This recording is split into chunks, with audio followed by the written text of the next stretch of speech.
Tatlong magkakaibigan ang namatay matapos sumalpok ang sinakyan nilang motorsiklo sa isang pampasaherong bus sa Tarlac. Sa Pangasinan naman, namatay ang isang estudyante ng mabundol ng van habang tumatawid siya sa pedestrian lane. Makibalita tayo kay Roland Umangay ng GMA Dagupan. Halos 2 kilometro ang nilalakad ng 13 anyos na si Rosemary Crisostomo araw-araw, papasok ng eskwelahan sa Aguilar, Pangasinan. Ayon sa kanyang ama, maingat ang bata sa pagtawid sa kalsada. Pero kahapon, habang tumatawid siya sa pedestrian lane sa Barangay Buar, nasagasaan siya ng van. Hindi na siya umabot ng buhay sa ospital. Nabagok po yung ulo niya doon sa windshield ng van, tapos yung katawan niya sa may bumper.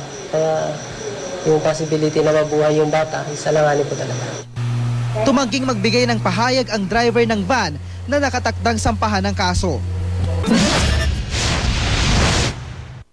Tatlong magkakaibigan naman ang namatay sa aksidente sa Moncada, Tarlac. Papunta sa class reunion ng mga biktima, nagbabangga ng isang pampasaherong bus ang sinasakyan nilang motorsiklo. Ayon sa pulisya, sumalpok ang motorsiklo nang mag-overtake ito sa bus. Nakita ko na talaga mag-i sila. Ako lang umiwas, namilin ako, isa ako pa rin ang pinagkakla. Pagputi na lang ako, hindi ako tumawag sa bahin. Sa lakas ng impact, tumilapon ang mga biktima.